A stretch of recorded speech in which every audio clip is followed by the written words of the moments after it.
नन्द आमा चाहिँ घरमा आएका छन्, लुगा धुनी भाँडा माझ्ने केही पनि छैन। यस्तो जब बुढाले जसका नि कुट्छन् बाबु, रुनु पर्दैन, जसका नि कुट्छन्, हामीलाई पनि नकुटिकन यतिकै भएको होइन। अलिअलि त बुढाबुढीमा ठ्याकटुक परिहाल्छ नि, घरको कामै छोडेर दिनैभरि माता मनाएर बसेर हुन्छ? यसरी त चल्दैन नानी जिन्दगी।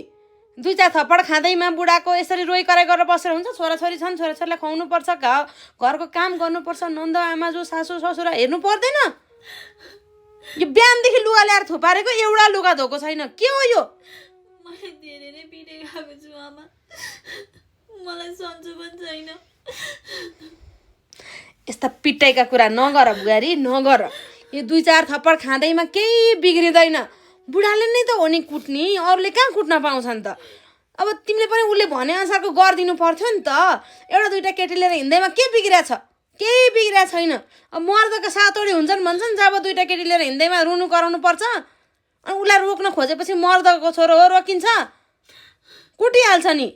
आफू आफ्नो ठाउँमा बस्नु पर्यो नि त। उसले त केटी लिएर हिँड्छ, घुमाउँछ, त्यस्तो कुराहरूमा रिसाएर बसेर हुँदैन नि। मर्दका 7 हुन्छन्, उसले अझै 5 ल्याउन बाँकी छ। कन्ट्रोल गर्छु भनेर हुन्छ काहीँ नपाएर खुरुखुरु उठेर घरको काम गरेर रोइ कराइ गर्ने होइन, धेरै पो माथा मनाएको। हे भगवान्, कस्तो मान्छे आइलाग्यो होला।